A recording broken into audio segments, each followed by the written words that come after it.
Welcome to a fireside reading of David Copperfield by Charles Dickens. Chapter 33, Blissful. All this time I had gone on loving Dora harder than ever. Her idea was my refuge in disappointment and distress, and made some amends to me even for the loss of my friend. The more I pitied myself or pitied others, the more I sought for consolation in the image of Dora. The greater the accumulation of deceit and trouble in the world, the brighter and the purer shone the star of Dora high above the world.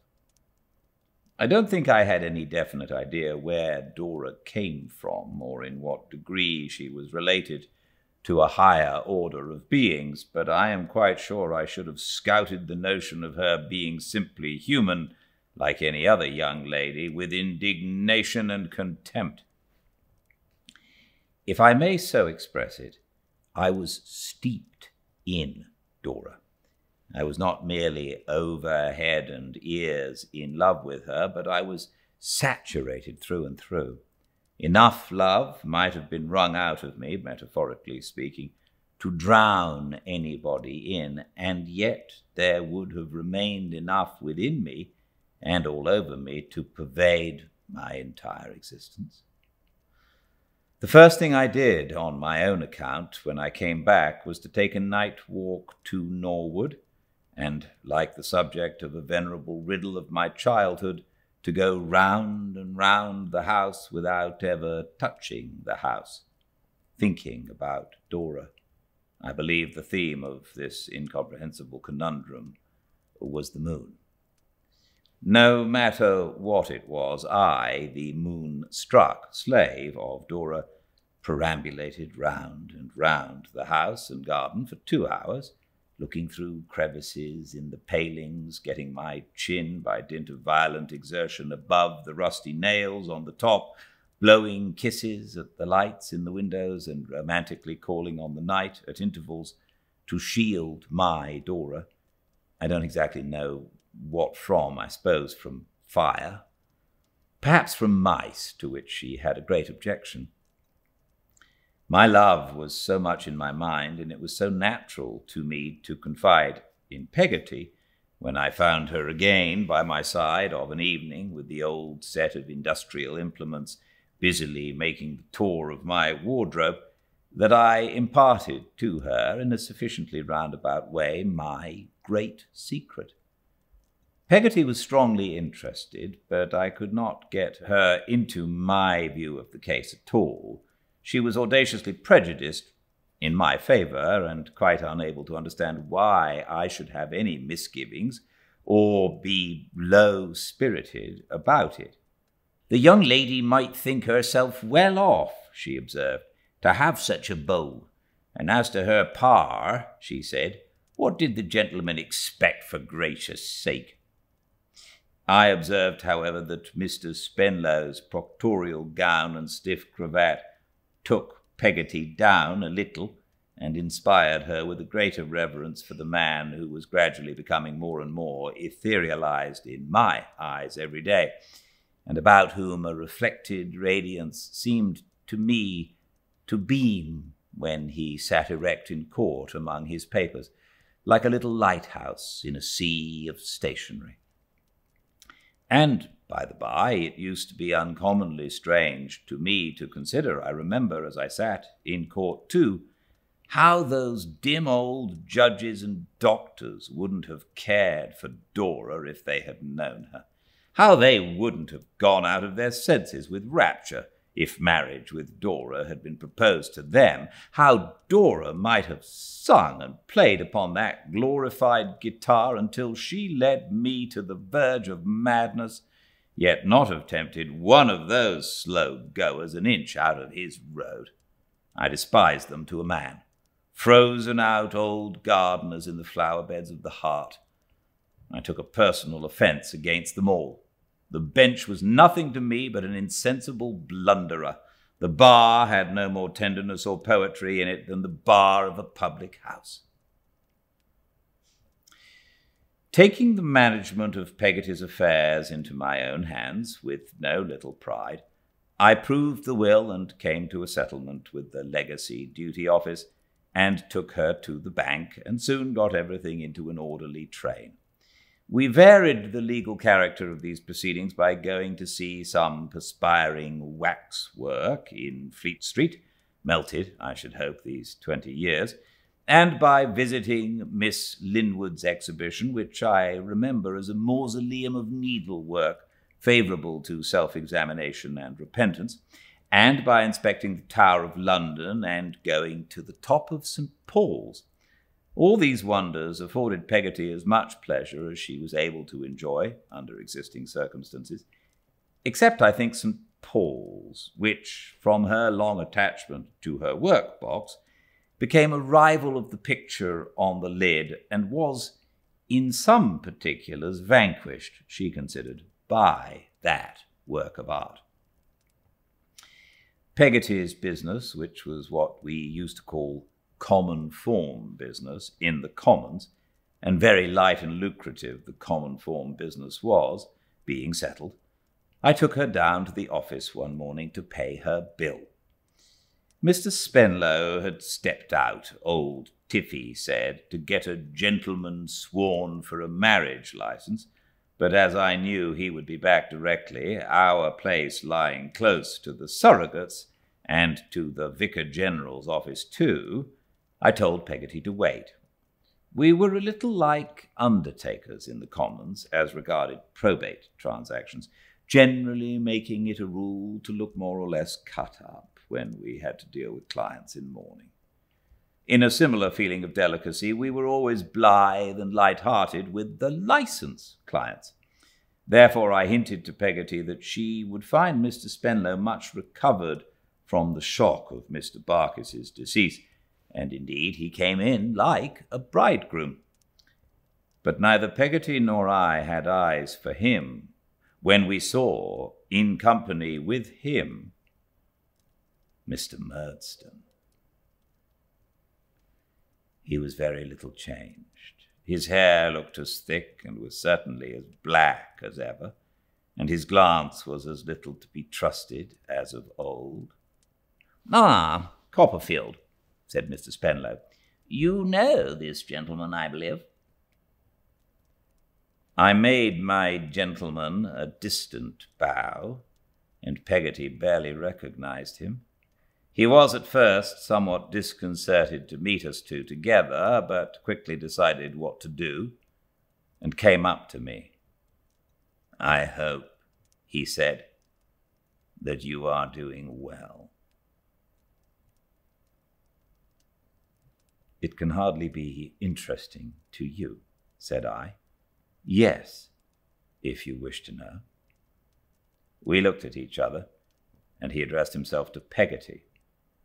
"And you," said he, "I am sorry to observe that you have lost your husband." "It's not the first loss I have had in my life, Mr. Murdstone," replied Peggotty, trembling from head to foot.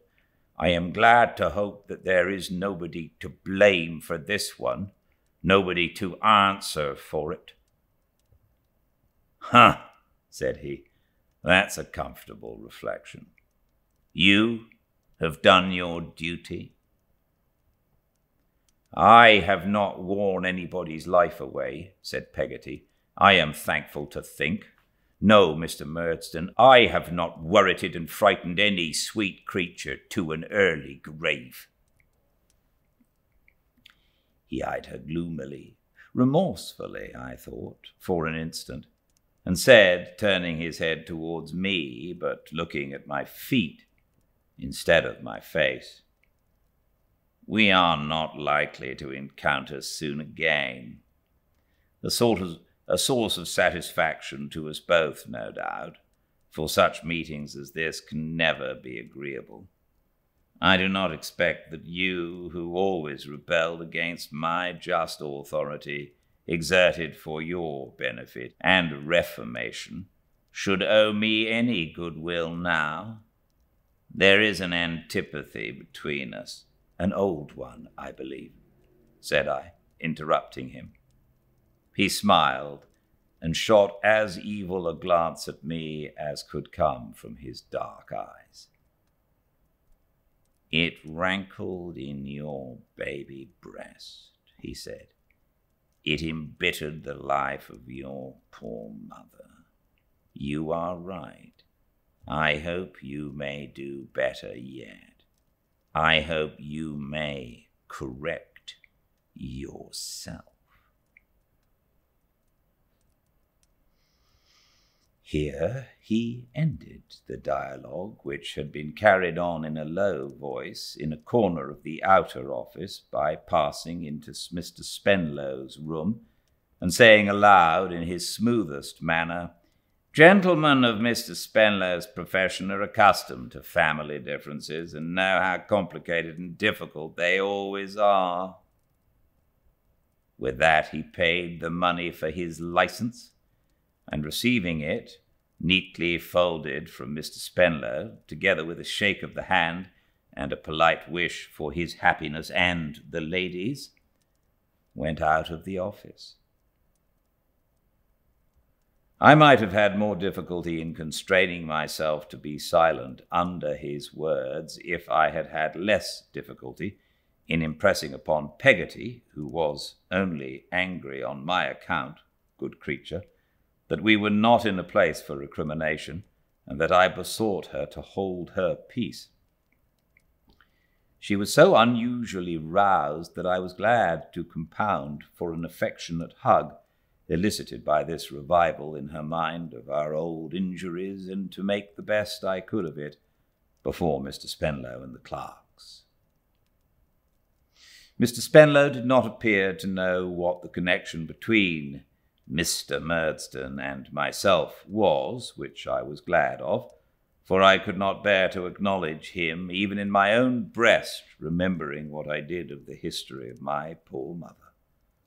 Mr. Spenlow seemed to think, if he thought anything about the matter, that my aunt was the leader of the state party in our family, and that there was a rebel party commanded by somebody else. So I gathered at least from what he said, while we were waiting for Mr. Tiffy to make out Peggotty's bill of costs.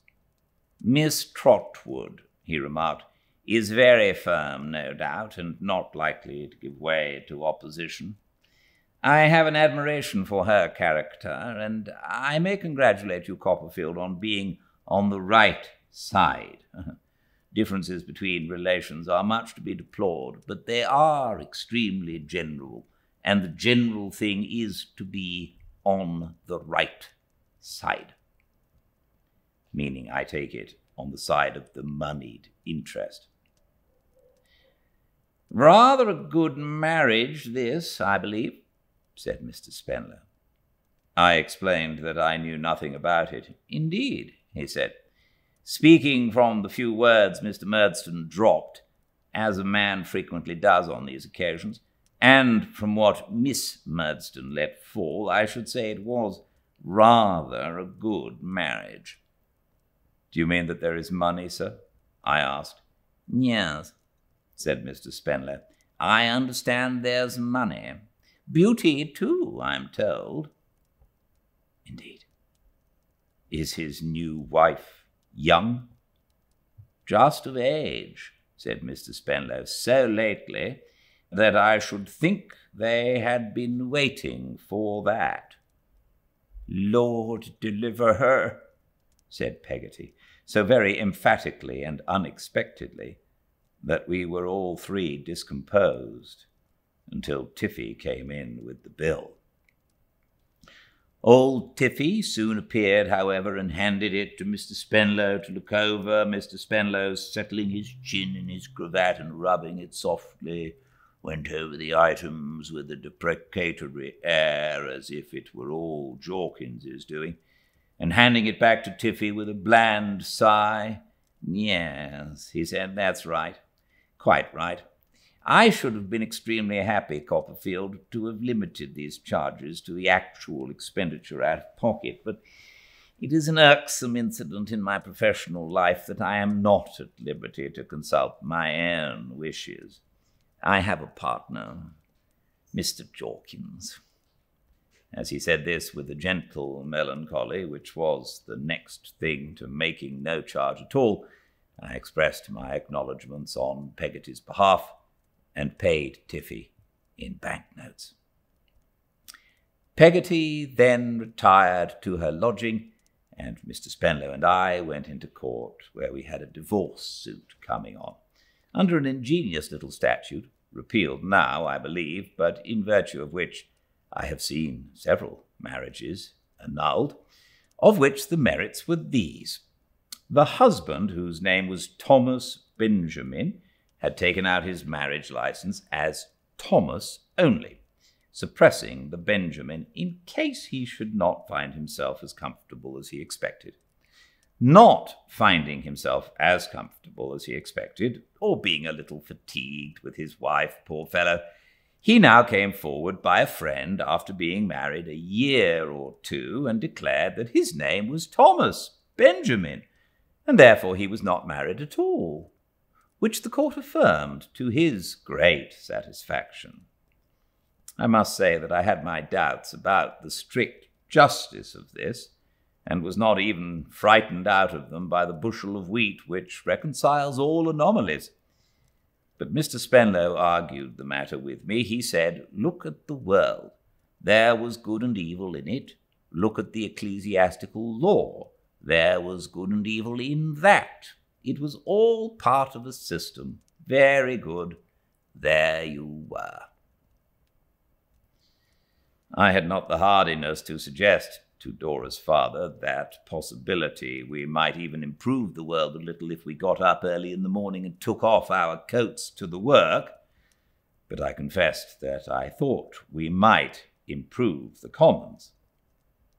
Mr. Spenlow replied that he would particularly advise me to dismiss that idea from my mind as not being worthy of my gentlemanly character, but that he would be glad to hear from me of what improvement I thought the commons susceptible.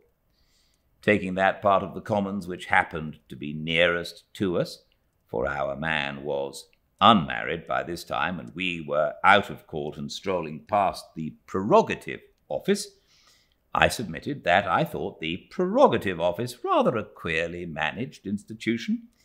Mr. Spenlow inquired in what respect.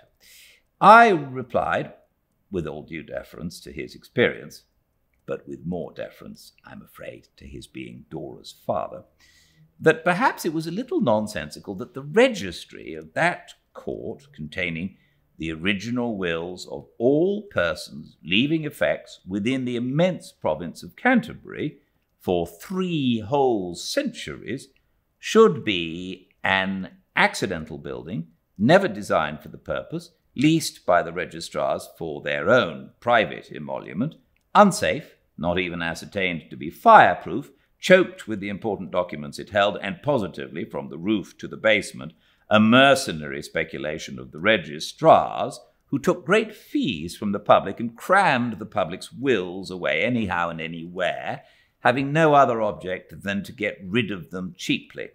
That, perhaps, it was a little unreasonable that these registrars, in the receipt of profits amounting to £8,000 or £9,000 a year, to say nothing of the profits of the deputy registrars and clerks of seats, should not be obliged to spend a little of that money in finding a reasonably safe place for the important documents which all classes of people were compelled to hand over to them, whether they would or no.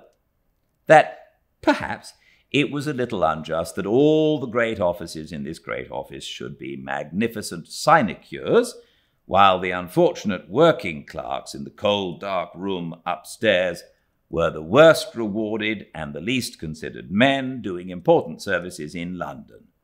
That perhaps it was a little indecent that the principal registrar of all, whose duty it was to find the public constantly resorting to this place all needful accommodation, should be an enormous sinecurist in virtue of that post, and might be, besides, a clergyman, a pluralist, the holder of a staff in a cathedral, and what not, while the public was put to the inconvenience of which we had a specimen every afternoon when the office was busy, and which we knew to be quite monstrous. that perhaps, in short, this prerogative office of the Diocese of Canterbury was altogether such a pestilent job and such a pernicious absurdity that but for its being squeezed away in a corner of St. Paul's churchyard, which few people knew, it must have been turned completely inside out and upside down long ago. Mr. Spenlow smiled as I became modestly warm on the subject, and then argued this question with me as he had argued the other. He said, what was it after all? It was a question of feeling.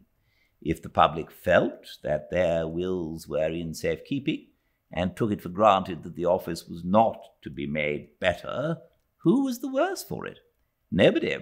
Who was the better for it? All the sinecurists. Very well. Then the good predominated. It might not be a perfect system. Nothing was perfect. But what he objected to was the insertion of the wedge. Under the prerogative office, the country had been glorious.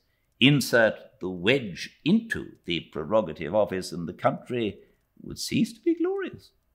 He considered it the principle of a gentleman to take things as he found them, and he had no doubt the prerogative office would last our time. I deferred to his opinion, though I had great doubts of it myself. I find he was right, however, for it has not only lasted to the present moment, but has done so in the teeth of a great parliamentary report made, not too willingly, 18 years ago, when all these objections of mine were set forth in detail, and when the existing stowage for wills was described as equal to the accumulation of only 2 years and a half more. What they have done with them since, whether they have lost many or whether they sell any now and then to the butter shops, I don't know. I am glad mine is not there, and I hope it may not go there yet a while. I have set all this down in my present blissful chapter because here it comes into its natural place. Mr. Spenlow and I, falling into this conversation, prolonged it and our saunter to and fro until we diverged into general topics. And so it came about, in the end, that Mr. Spenlow told me this day week was Dora's birthday, and he would be glad if I would come down and join a little picnic on the occasion. I went out of my senses immediately, became a mere driveller next day on receipt of a little lace-edged sheet of note paper, favoured by Papa to remind, and passed the intervening period in a state of dotage. I think I committed every possible absurdity in the way of preparation for this blessed event. I turn hot when I remember the cravat I bought. My boots might be placed in any collection of instruments of torture. I provided and sent down by the Norwood coach the night before a delicate little hamper, amounting in itself, I thought, almost to a declaration. There were crackers in it with the tenderest mottos that could be got for money. At 6 in the morning I was in Covent Garden Market buying a bouquet for Dora. At 10 I was on horseback. I hired a gallant grey for the occasion, with the bouquet in my hat to keep it fresh, trotting down to Norwood. That's the end of the first part of chapter 33. The second part comes tomorrow, same time and place, 5 Pacific, at Fireside Reading, live. All the chapters uploaded then to the YouTube channel, Fireside Reading. Until I see you all tomorrow, please stay very well. Good night.